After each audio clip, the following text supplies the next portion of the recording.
Alhamdulillahi Rabbil Alamin. Wa bihi nasta'in ala umuri dunya waddin. Wassalatu wassalamu ala nabiyyina Muhammadin an-nabiyil amin, sayyidil anbiya'i wal mursalin, wa ala alihi wa ashabihi wa man tabi'ahum bi ihsanin ila yaumiddin, amma ba'd.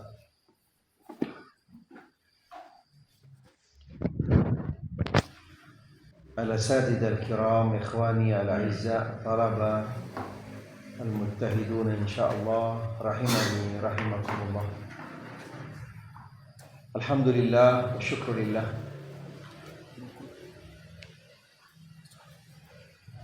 malam ini kita lanjutkan kembali kajian atau pembekalan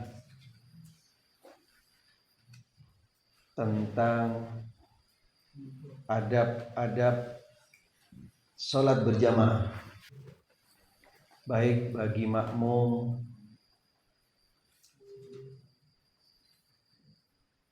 dan juga imam.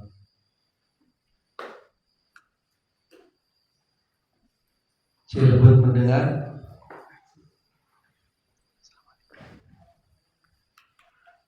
Mendengar? Alhamdulillah. Baik. Semalam kita sudah awali pertemuan kita di dalam adab sholat berjamaah.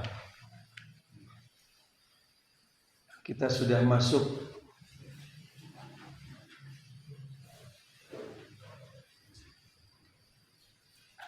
di dalam sholat berjamaah. Kapan imam masuk ke tempat sholat? Apa yang dilakukan oleh muadzin? Siapa yang qomat? Kapan makmum berdiri? Siapa yang berdiri di belakangnya imam? Mana shaf yang paling utama dari shaf berjamaah? Kemudian dari mana mengawali shaf berjamaah?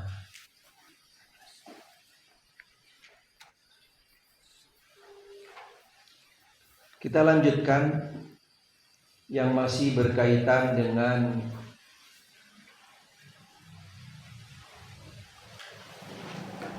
shaf di dalam sholat berjamaah. Shaf di dalam sholat berjamaah. Bagaimana kalau shaf sholat berjamaah sampai keluar masjid? Apa yang harus jadi panduan bagi makmum yang ada di luar masjid? Yang pertama, makmum yang paling depan di luar masjid, khususnya di belakang masjid, bisa melihat shaf terakhir dari sholat yang ada di dalam masjid. Bisa melihat. Kalau di kiri kanan, selama masih tidak tertutup oleh tembok yang memutus shaf seperti kaca seperti ini, masih bisa untuk sholat. Shafnya masih nyambung keluar, masih ditolerir insya Allah. Karena kategorinya tidak termasuk pemutus yang memutus shaf salat. Yang kedua, selama shaf yang di luar masjid mendengar suaranya imam, berarti dia atau shaf yang ada di luar tentunya bisa dikategorikan yaitu dalam satu kesatuan bersama shaf yang ada di dalam masjid. Bisa melihat atau bisa mendengar, dan mendengarnya tidak diputus oleh penghalang-penghalang yang akan memutus shaf. Di antaranya diputus oleh jalan, misalnya di seberang sudah tidak bisa shafnya, walaupun dengar suara tapi diputus oleh jalan. Tapi selama masih di dalam satu areal yang bisa mendengar dengan suara imam, apalagi sekarang kadang-kadang dibantu oleh layar, biasanya dibolehkan. Bahkan masjid yang ada di Madinah dan juga di Mekkah, shaf yang keluar itu kadang-kadang ketika sholat Jumat sampai lebih 2 kilometer karena nyambung. Walaupun dengarnya kadang-kadang sudah mulai lirih, tapi karena shafnya nyambung dan pelataran masjid terus sampai ke belakang. Apalagi ketika bulan Ramadan, subhanallah, hampir-hampir di sekitar Masjidil Haram di Mekkah itu tidak ada tempat kecuali di sana ada orang sholat. Gimana saja di sekitar masjid, apalagi yang masih mendengar suaranya, yaitu Masjidil Haram ketika taraweh, masih mendengar, langsung gelar sejadah. Bahkan ketika di jalan-jalan yang sifatnya dataran di bawah, di tanah sudah nggak ada tempat, orang naik sholat di atas bis. Subhanallah, sholatnya di atas bis, gelar sejadah. Subhanallah, ada 2-3 orang di atas bis. Dari samping penuhnya manusia, dan semuanya berharap untuk bisa bermakmum ke Masjidil Haram yang ada di Mekkah. Karena di Mekkah semua arah bisa menjadi arah kiblat. Berbeda kalau di Madinah. Kalau di Madinah satu arah kiblatnya, hanya menghadap ke selatan. Tapi kalau di Mekkah semua arah adalah ke arah kiblat. Intinya menghadap ke Masjidil Haram, menghadap ke Masjidil Haram. Taib. Hal yang lain yang berkaitan juga dengan berjamaah selain shaf, tentunya masih ada poin-poin yang lain, nanti mudah-mudahan bisa diikutin di dalam bab atau pembahasan yang selanjutnya.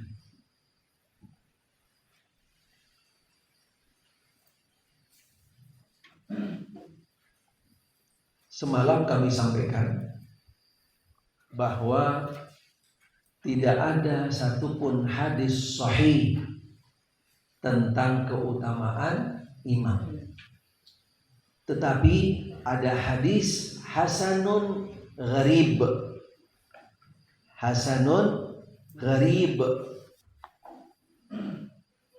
Dan pastinya kedudukannya di bawah hadis sahih, jauh sekali di bawah hadis sahih. Karena hasanun gharib masih di bawahnya hasanun li ghairi. Karena tingkatan hasan ada 2. Hasanun li dzatih, kemudian hasanun li ghairi, kemudian di bawahnya itu hasanun gharib yang sifatnya adalah sangat kecil sekali kemungkinannya hadis tersebut dikategorikan hasan. Karena gharib di sini datang di dalam riwayat yang sangat sedikit sekali, bahkan hanya satu riwayat. Dalam bentuk sanadnya di dalam satu riwayat, sehingga dikatakan gharib. Sehingga kembali kepada keutamaan imam adalah yaitu keutamaan bersama antara imam dan makmum. Tidak bisa berdiri sendiri, karena sholat berjamaah tidak akan bisa berdiri tanpa imam dan makmum. Di sana keutamaan yang akan didapat oleh setiap yang sholat berjamaah. Walaupun pahalanya berbeda, pahalanya berbeda antara makmum yang satu dengan yang lainnya.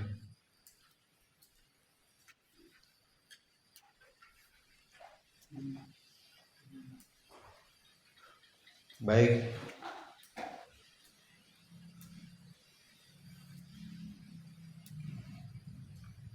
Siapa yang berhak menjadi imam? Semalam juga sudah sampaikan beberapa kriteria yang berhak menjadi imam. Ada urutannya yang paling utama, yang kedua, yang ketiga dan seterusnya.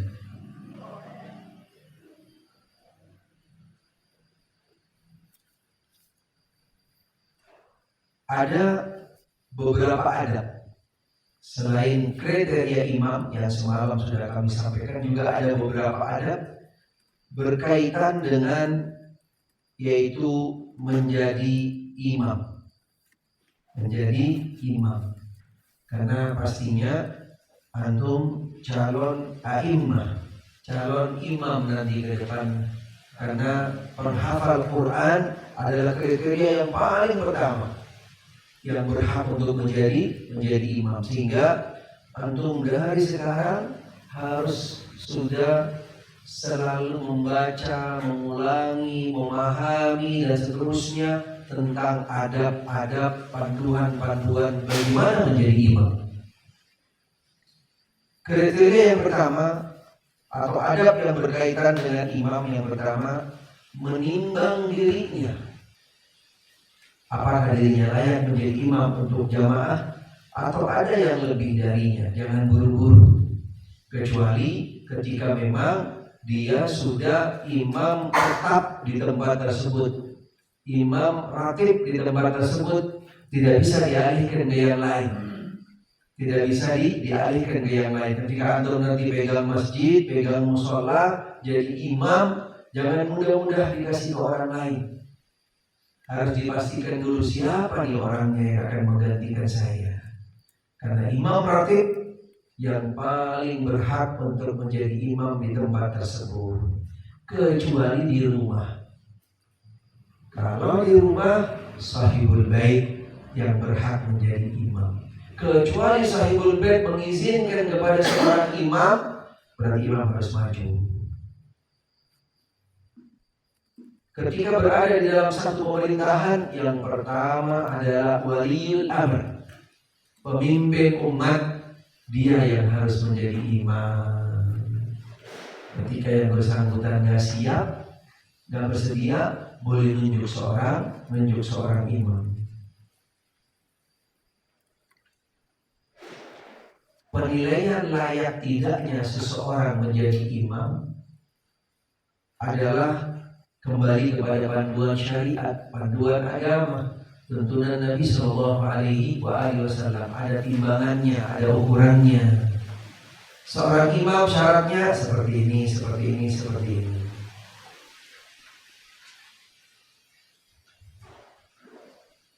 Di dalam madhab Asy-Syafi'i rahimahullah, panduan kriteria bagi seorang imam sebenarnya juga sudah jelas, ada panduannya, ada tuntunannya. Tapi mereka yang ngaku madhab Asy-Syafi'i, mereka tidak merealisasikan, tidak menjalankannya. Lebih banyak mereka menggunakan panduan imam itu kembali hanya sekedar sepuh, sekedar orang tua, atau yang kedua, dia itu sekedar pakaiannya beda dengan yang lain. Pakaiannya berlapis-lapis.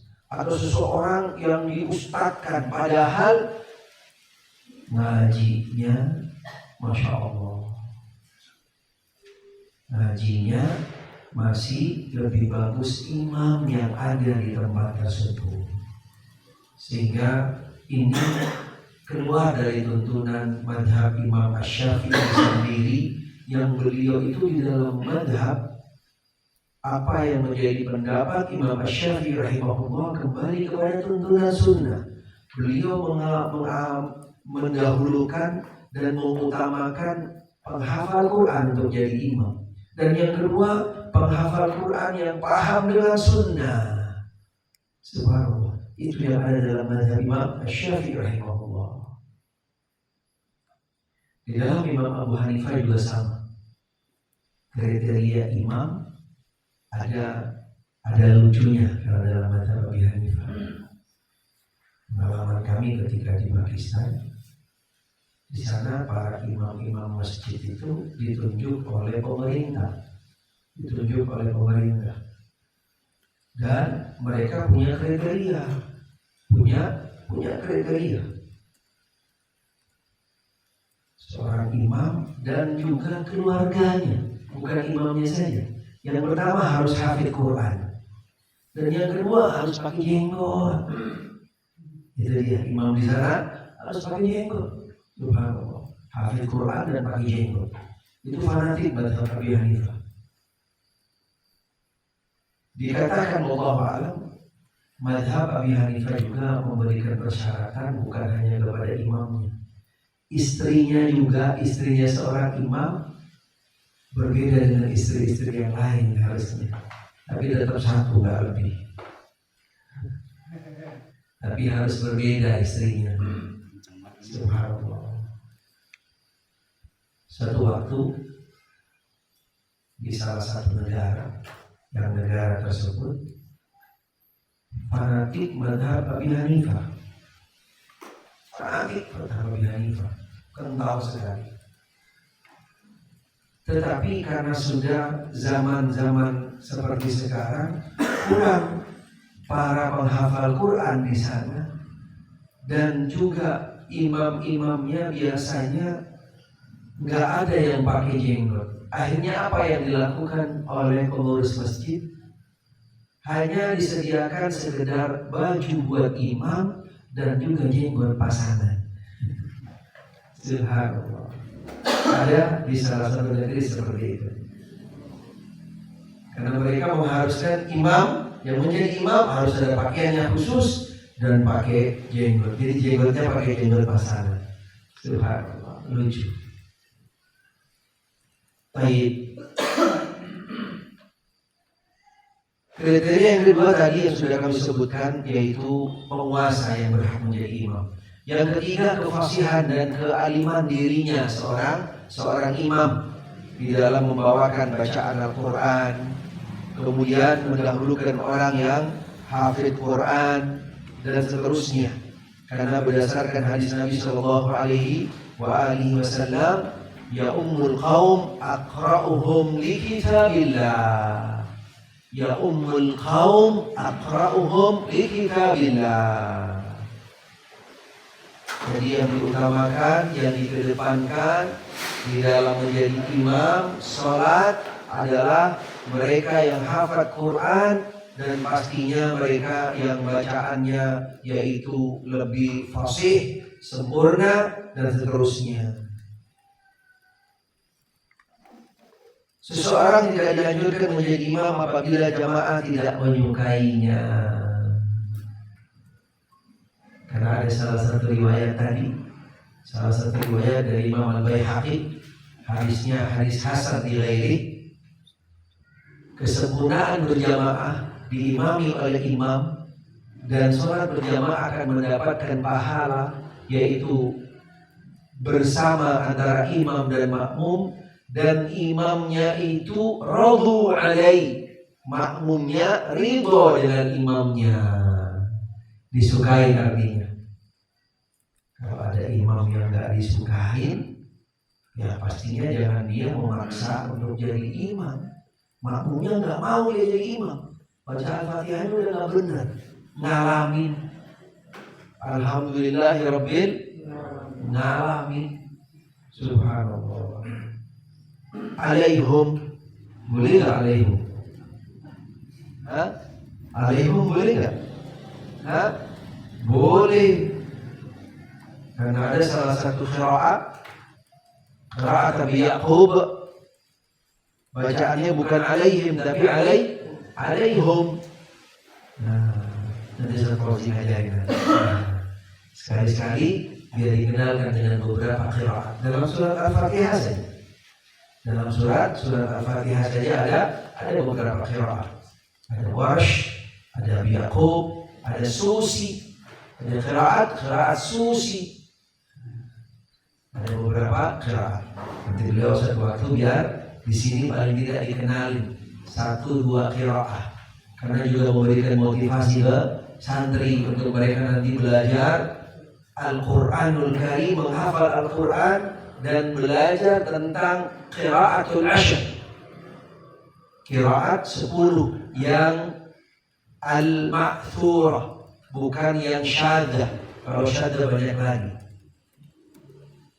Jadi ketika membaca Rabbil Alamina, nah dia baca alamin, tapi alamina fathahnya dibaca, alamina mu'minina dibaca seperti itu. Namanya qiraat Abi Ya'qub, qiraat Abi Ya'qub dan seterusnya. Ada beberapa qiraat dalam Al-Quran. Tapi kalau ngalamin bukan qiraat. Tapi kalau ngalamin bukan qiraat. Itu bacanya berarti dia apa? Nggak belajar, karena nggak belajar. Jadi alamin dibaca ngalamin.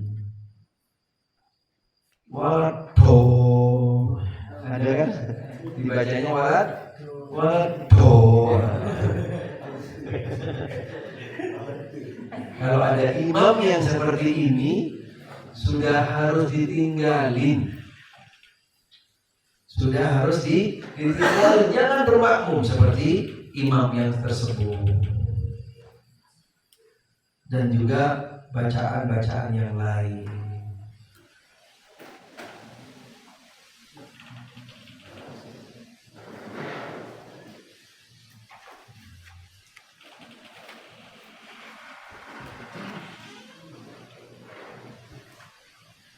Yang kedua, seorang yang menjadi imam harus mengetahui hukum-hukum yang berkaitan dengan sholat. Ini penting.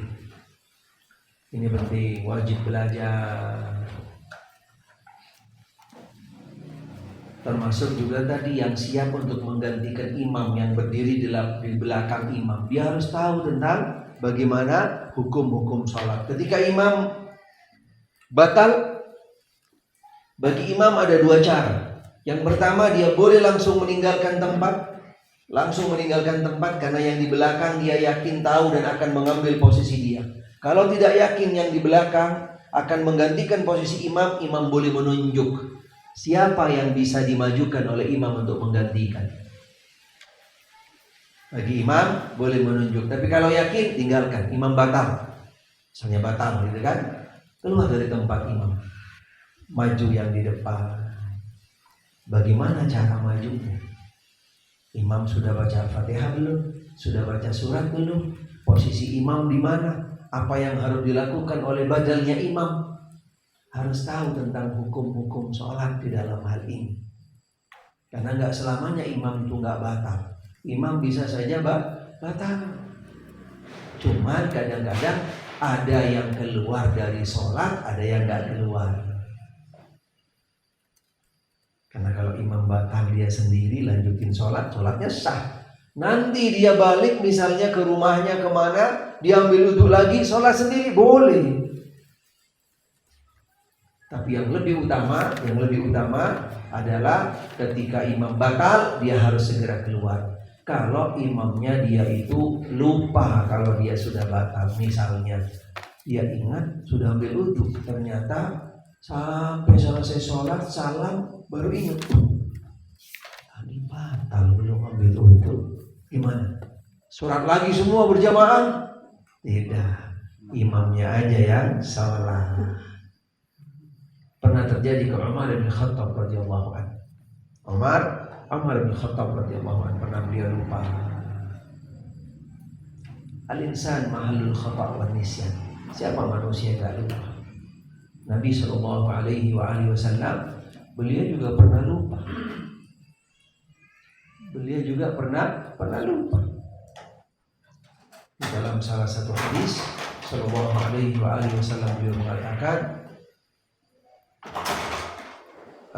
Inni basyarum mithlukum tansaun ansa kama tansaun fadzakiruni.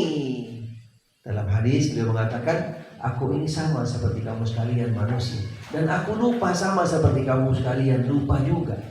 Kalau aku lupa, ingetin. Tapi sahabat gak ada yang berani ingetin Nabi. Sahabat gak ada yang berani ingetin Nabi. Ingetinnya setelah selesai. Nabi pernah lupa sholat 4 rakaat dengan 2 rakaat. Selesai salam apa semua, kemudian Nabi sudah bangun, ditanya, aku siratus sholat ya Rasulullah, apakah sekarang waktunya sholat qasar ya Rasulullah? Langsung Rasul balik ke tempat sholat, langsung mereka berjamaah melanjutkan sholat lagi. Rasul Shallallahu Alaihi Wasallam. Setelah itu di sanalah disyariatkannya sujud sahwi. Karena ada hikmah lupanya Rasul. Ada hikmah bawa ilmu, dan beliau dalam masa hidupnya 2 kali lupa. Kalau kita berapa kali?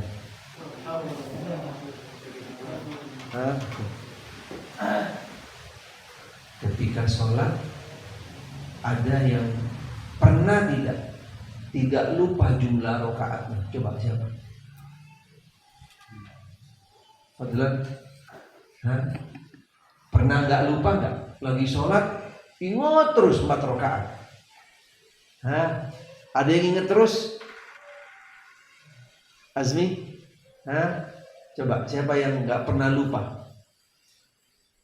Ada yang nggak pernah lupa? Saya mau belajar. Coba sebutkan. Tidak mungkin. Kita sholat berjamaah aja kadang-kadang masih lupa, ya kan? Subhanallah. Padahal imamnya udah duduk, kita mau berdiri sendiri, bener nggak? Subhanallah. Padahal berjamaah, gimana sholat sendirian? Gitu. Kadang imam berdiri, kita mau duduk aja, masih bertiga. Subhanallah. Iya kan? Kita udah mau 4 duluan. Ada kan gitu kan? Padahal kita berjamaah, bagaimana ketika sholat sendiri? Lebih berantakan lagi lupanya. Subhanallah. Itulah manusia. Gak ada manusia yang sholatnya sempurna, langsung ingat 4 rakaat full. Gak ada. Apa sebabnya? Siapa yang tahu? Apa sebabnya? Mas Mukanta? Ayo. Syauqi. Ya salam, Syauqi. Ada yang tahu di Cilebut kenapa kita sering lupa di dalam sholat?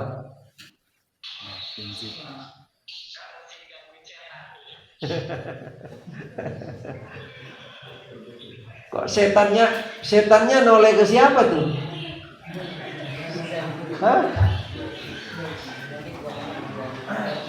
Ardi bilang setannya noleh ke siapa tadi tuh?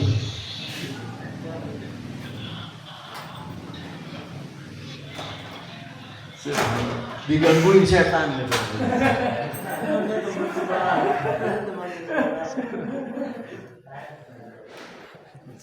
Baik. Karena ketika kita sholat,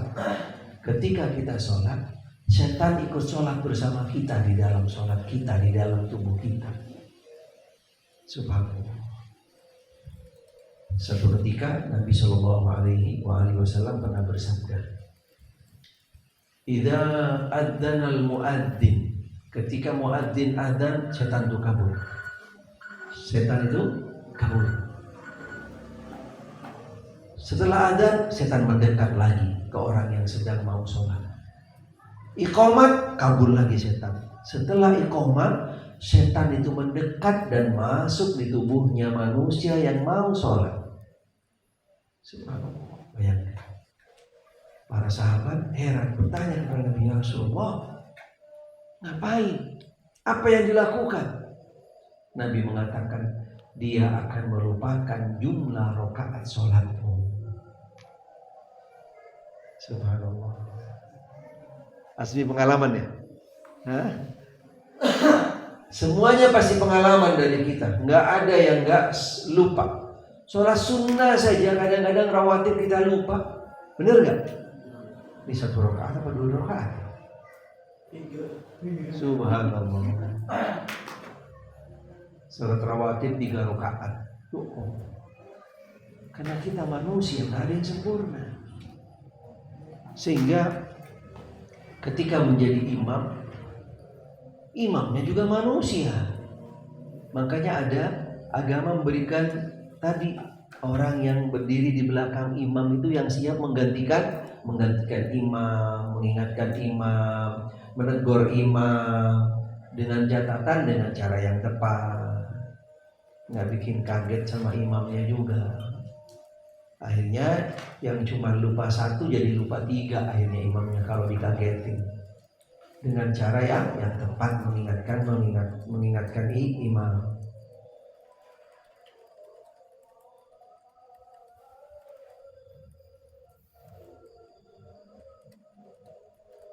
Baik, udah adzan, udah isya. Kita adzan dulu. Baik. Aina Bilal? Aina Bilal al-yawm? Bismillah. Baik.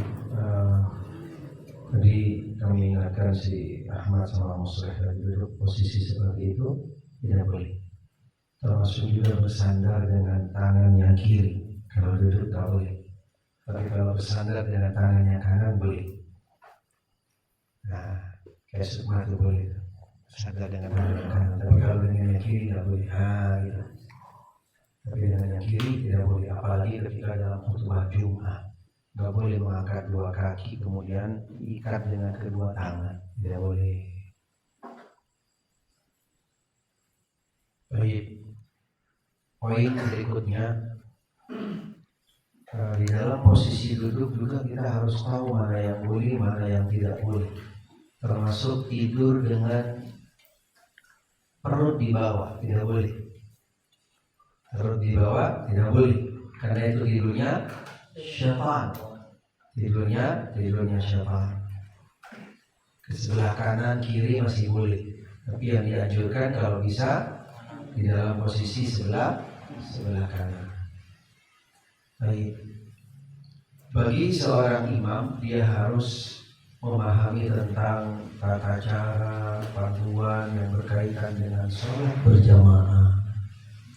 Selain tadi dia harus tahu kapan dia batal dan bagaimana dia harus meninggalkan tempat. Harus meninggalkan tempat sholat dan siapa yang akan menggantikannya. Hal yang lain yang berkaitan dengan imam, harus belajar juga mengetahui tentang panduan yang berkaitan dengan imam. Ketika takbiratul ihram itu makmum mengikuti takbiratul ihramnya imam kapan? Siapa yang tahu? Abu Rahman. Setelah mendengar barnya imam. Jamil, Hasan, bukan bar tapi roh. Nah, ketika mendengar ar-rohnya imam, Allahu Akbar, diikuti oleh makmum. Apa sebabnya? Karena kalimat roh yang ada di akbar itu adalah huruf yang terakhir. Berarti imam sudah selesai takbirnya. Karena takbiratul ihram itu mengucapkan lafal Allahu Akbar. Sedangkan mengangkat dan meletakkannya adalah sunnah. Sehingga tidak boleh bagi makmum, imam belum selesai akbar, udah makmum ikut duluan, tidak boleh. Sejak itu bagi makmum berarti dia itu harus melakukan melakukan setiap gerakan setelah gerakannya imam. Ketika gerakannya berkaitan dengan yang sifatnya adalah rukun.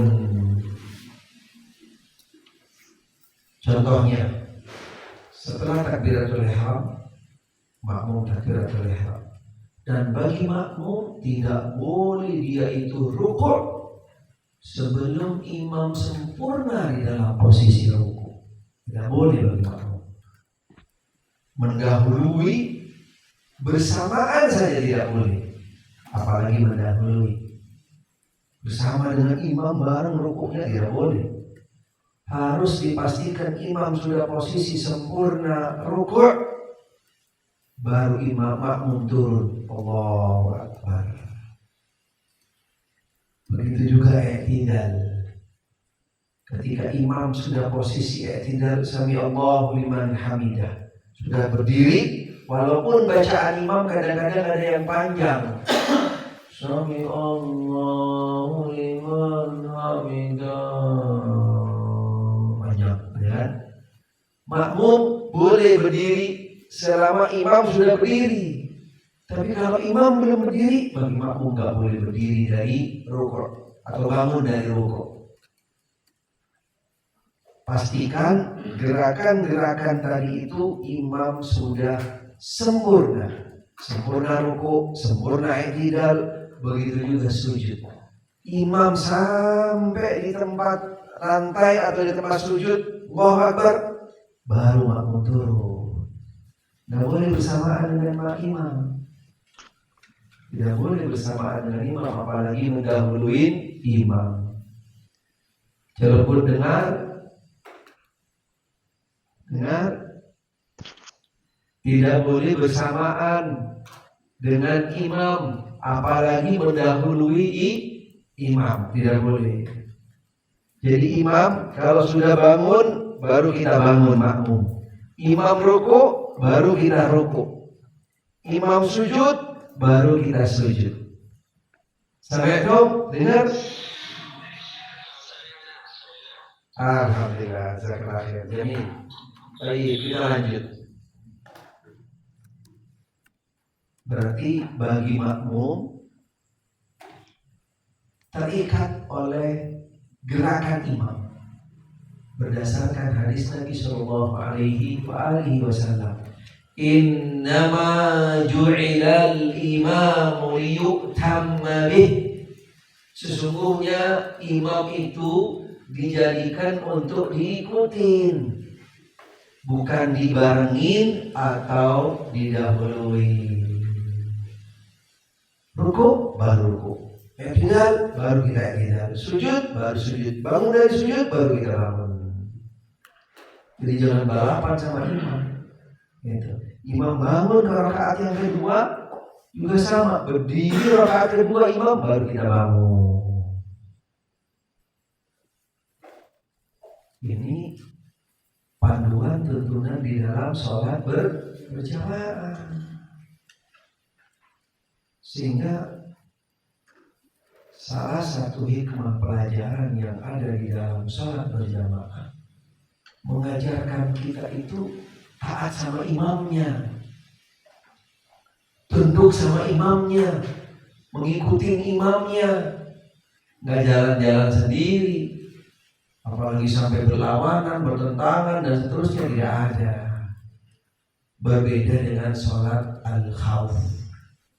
Kalau sholat khawf beda posisinya, kondisinya, caranya. Sudah pernah praktek? Pernah praktek sholat khawf? Belum? Baik, nanti dipegangin senjata tembakan air nanti. Baik, karena ketika sholat khawf kondisinya adalah di dalam kondisi darurat, seperti kondisi sedang genting di dalam peperangan, atau mungkin juga dalam kondisi-kondisi yang lain yang sifatnya adalah darurat. Baik, kita lanjutkan. Itu poin tadi. Poin bagi makmum, dia melakukan setiap rukun gerakan tadi itu setelah imam.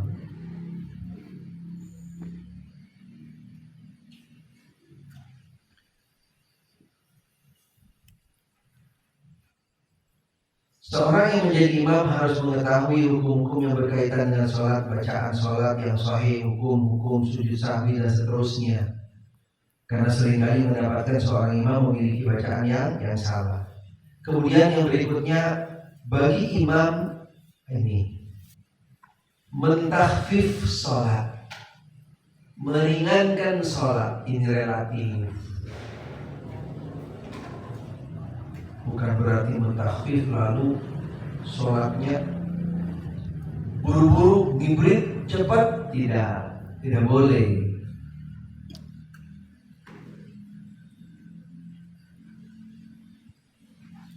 Porsi meringankan sholat, ketika di dalam sholat berjamaah di sini relatif. Kembali kepada situasi kondisi. Kalau kita di pesantren, kita kayaknya kalau sholatnya tidak berbeda dengan sholat di masjid-masjid yang ada di sekitar, apa bedanya kita? Pastinya harus berbeda. Sehingga sholat kita waktunya juga harus kita lebih dikondisikan. Kita punya waktu sendiri, boleh. Kemudian di dalam pelaksanaan sholatnya kita harus benar-benar semuanya sudah dalam keadaan rapi, semuanya masuk shaf, semuanya berdiri di shaf dengan posisi berdiri yang tepat, yang benar, merapatkan, yaitu tumit dengan tumit, pundak dengan pundak, dengan jarak yang sesuai dengan bahu masing-masing. Kemudian mengedepankan shaf yang awal, yang berikutnya dan seterusnya. Baru muadzin, baru imam, yaitu memulai sholatnya. Tahu, ini juga penting sebenarnya, nanti kami akan jelaskan.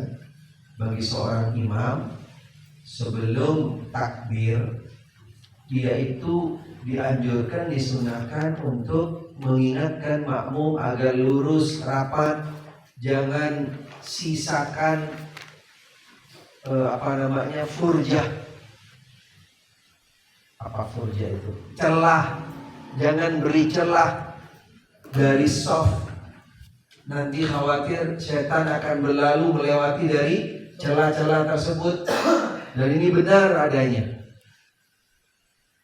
Kemudian bagaimana imam? Apa juga harus mengingatkan, matikan handphone, silentkan handphone. Ini yang menjadi pertanyaan. Karena ini sudah di luar tugasnya imam. Di luar tugasnya imam. Kami lebih condong itu bukan tugasnya imam. Itu tidak ada anjurannya bagi imam ngingetin handphone. Karena bagi imam ketika sudah masuk di tempat sholat, dia itu sudah kembali kepada tuntunan, sudah mulai masuk di dalam awal rangkaian sholat, sehingga dia harus bisa paham apa yang harus disampaikan. Istawu sawu sufufakum fa inna tasfiyatas saffi min tamamis shalah, hadu, dan seterusnya. Gak ada satupun riwayat hadis yang menganjurkan di sana atfi'u handphone, nggak ada. Matikan handphone, gitu kan, silent handphone. Ini menjadi pertanyaan ketika hal tersebut dibebankan bagi imam, tidak ada. Sehingga hal ini adalah bisa dialihkan ke tugasnya di KM atau muadzin yang mengingatkan. Karena masih belum masuk di dalam rangkaian sholat. Tapi kalau bagi imam, kami lebih condong untuk ditinggalkan. Karena itu bukan tugasnya imam. Karena bagi jamaah yang memang masuk ke masjid dengan membawa handphone, mestinya mereka sudah harus sadar. Dan biasanya di luar-luar masjid itu sudah ada tanda-tanda, gitu kan? Silent handphone, matikan handphone, simpan handphone, gitu. Untuk bisa lebih Pahamlah dengan kondisi seperti itu. Kalau toh misalnya ada yang lupa, insya Allah bagi makmum yang paham, dia boleh mengambil handphone, dia matikan. Nggak boleh didiamkan. Nggak boleh didiamkan handphone karena takut bergerak misalnya. Takut bergerak, nggak mau ngambil handphone. Bunyi ringtone-nya, bunyinya nyanyian. Waduh, ganggu orang lagi sholat. Iya, kalau anasyid masih mending, ya kan? Kalau lagunya begadang, lagi sholat, Allahu Akbar, Subhanallah. Sehingga harus hati-hati, harus hati-hati. Kemudian bagi imam, selain tadi dia bisa untuk memposisikan dirinya dan juga makmum tepat di dalam mengikuti imam, meringankan sholat bagi seorang imam relatif. Bisa dilihat dari waktu sholat, misalnya sholat maghrib dia lebih ringan dari isya. Sholat subuh harus panjang. Sholat subuh baca alam nasyrah, waduh, itu sudah menyalahi sunnah. Tapi kalau sholat maghrib masih bisa alam nasyrah, surat-suratil qusur, surat-surat pendek masih bisa kalau maghrib. Isya masih ada kadang-kadang, tapi lebih banyak untuk isya dan subuh biasanya adalah surat yang panjang, yang lebih panjang. Apalagi besok hari Jumat, lusa ya, besok lusa hari Jumat di sholat subuh surat apa? Surat Sajdah. Baca nggak? Sering ditinggalin, iya kan?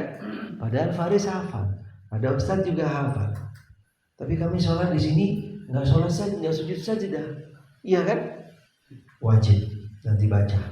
Karena kita di pesantren beda. Kalau di luar boleh kita tinggalkan kalau di luar. Tapi kalau di pesantren wajib setiap pekan kita sholat pakai yang namanya sujud tilawah. Pakai sujud tilawah. Pada hari Jumat baca surat Sajdah dan Al-Insan. Kalau di masjid di luar mungkin dikasih jarak sebulan 2 kali misalnya. Khawatir kadang-kadang tidak semuanya paham. Tapi kalau di pesantren kita tahu itu adalah sunnah. Kalau bukan kita yang menjaga, yang konsisten di dalam sunnah, siapa lagi? Kita harus tetap konsisten untuk menjalankannya. Sehingga meringankan sholat itu relatif. Kalau di tempat seperti yang sifatnya seperti kita, kayaknya kondisional. Kita lebih banyak untuk kembali kepada tuntunan sunnah. Kalau di luar mungkin bisa diringankan sholatnya, nggak terlalu panjang. Apalagi yang nggak paham surat, ya kan? Yang nggak paham surat-surat yang ada di dalam Al-Quran. Dia pernah sekali ikut berjamaah dengan imam, sholat imamnya cuman 1,5 lembar dia baca, cuman 1,5 lembar padahal imamnya. Yang makmum nanya sama yang lain, tuh imam baca surat apa? Surat Al-Baqarah. Besok dia sebelum sholat dia tanya dulu, tuh imam baca surat apa sekarang? Surat Al-Fil. Nggak jadi. Baqarah aja panjang, dia pikir kayak kemarin kan, gimana surat Fil? Paham nggak? Karena dia nggak tahu surat Fil, dianggapnya lebih panjang dari Al-Baqarah. Paham? Gak mudeng berarti ini. Paham nggak? Surat Al-Baqarah aja menurut dia yang 1,5 lembar itu panjang. Ketika dia tahu, sekarang surat Fil, gajah lebih besar dari sapi, berarti lebih panjang nih, nggak jadi sholat ya. Ini cerita yang ada di beberapa cerita-cerita yang ada, wallahu a'lam benar ada atau tidak. Tapi intinya bagi seorang imam harus pandai-pandai memposisikan di mana dia sholat, bersama siapa makmumnya, dan dalam waktu sholat apa. sehingga jamaah akan bisa memahami kondisi situasi tersebut. Taib, sedikit lagi.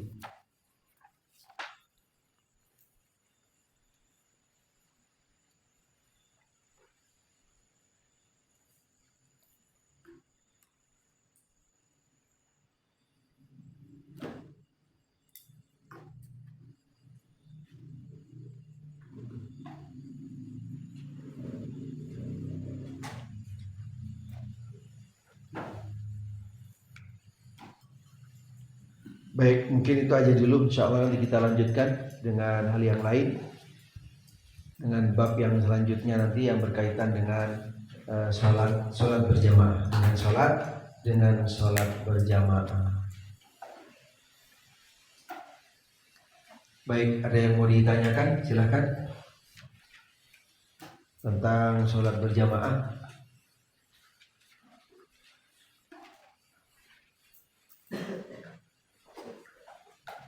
Betul. Mengenai makmum yang imam yang tidak sebagai makmum, kalau di luar kesempurnaan imam itu maksudnya jika imamnya sempurna, tetapi ada makmum yang imam tak suka. Oh, kalau taib. Kalau yang sifatnya personal nggak bisa, nggak termasuk. Hampir semua jamaah yang ada di masjid kalau dia jadi imam, dia sudah kayaknya udah nggak betah tuh makmum semua itu. Baru itu imam harus segera diingatkan. Kalau cuman personal, gitu kan, 1-2 orang karena masalah-masalah tertentu misalnya dengan imamnya, tidak termasuk. Gitu. Intinya seperti yang tadi, dia itu memaksakan jadi imam padahal dia bacaannya tidak layak untuk jadi imam. Imam semuanya makmum yang ada sebenarnya sudah mulai nggak suka dengan imam ini gitu. Cuman nunggu waktu gimana caranya mengasih tahu. Gitu. Karena tadi yang diprioritaskan tidak sukanya itu di dalam hal-hal prinsip yang kembali kepada sholat, bukan masalah personal, bukan masalah dunia dan juga yang lainnya. Wallahu a'lam. Taib, Cilebut ada pertanyaan? Tanya, ada yang mau ditanya? Cilebut ada yang mau ditanya? Maafi, Jamil. Taib. Fadhal, silakan Abu Rahman.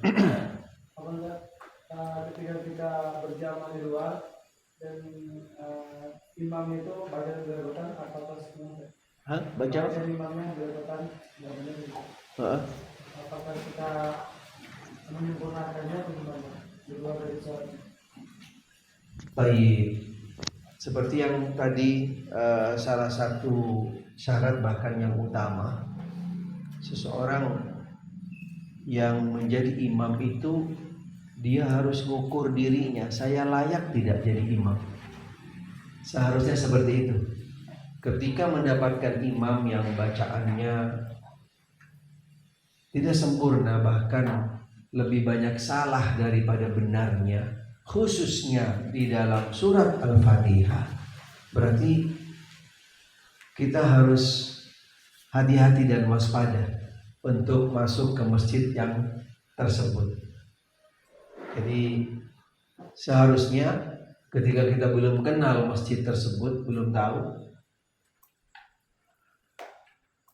mungkin kita akhirkan sedikit takbiratul ihramnya, biar kita nggak putuskan sholat di tengah jalan. Khawatir bacaan imamnya ngalamin, iya kan? Khawatir nanti sampai jatuh kepada bacaan-bacaan yang prinsip yang tidak bisa ditolerir dalam hal itu. Atau paling tidak kita juga harus bisa memilih masjid. Jangan mudah asal masuk berjamaah di masjid mana saja. Kita harus hati-hati.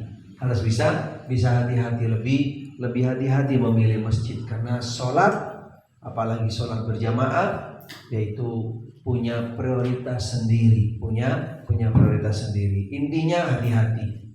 Yang pertama tadi yaitu dengan masjidnya, ada apa di depannya? Kita harus hati-hati, ada apa di depan masjid? Yang kedua, bagaimana imamnya? Walaupun kita berharap bisa sholat berjamaah, tapi kita juga harus selektif. Kita harus selektif di dalam memilih masjid. Wallahu a'lam. Taib, ada yang lain? Silahkan.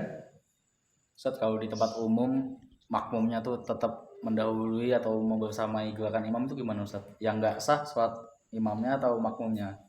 Pastinya yang salah makmum kalau seperti itu. Itu pastinya salah, yang salah adalah makmum.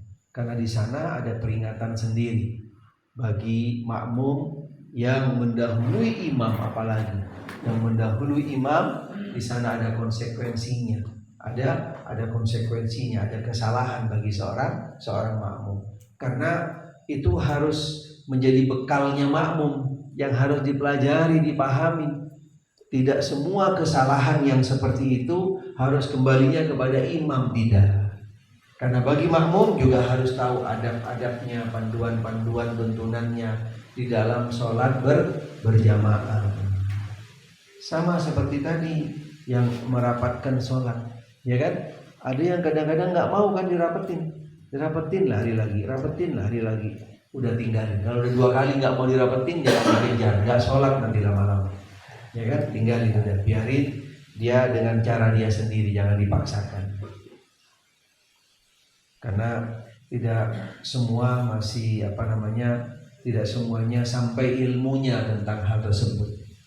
Sehingga kita juga harus sadar, walaupun kita sudah berusaha untuk merapatkan, tapi yang bersangkutan lari, biarkan, belum sampai ilmunya ke yang bersangkutan. Wallahu a'lam. Baik, cukup insyaallah. Mudah-mudahan nanti kita lanjutkan pertemuan di besok malam lagi insyaallah. Mudah-mudahan sudah banyak poin-poin yang lain yang insyaallah kita akan pelajari di dalam bab tentang adab sholat berjamaah. Yang benar datangnya dari Allah Ta'ala, yang salah dari diri kami. Mudah-mudahan Allah Ta'ala memaafkan kami, dan akhirnya kita tutup dengan doa kafaratul majlis. Subhanakallahumma wa bihamdika, asyhadu an la ilaha illa anta, astaghfiruka wa atubu ilaik. Wassallallahu wasallam ala Muhammadin wa alihi wa sahbihi wasallam. Alhamdulillah rabbil alamin. Wassalamualaikum warahmatullahi wabarakatuh. Waalaikumsalam warahmatullahi wabarakatuh.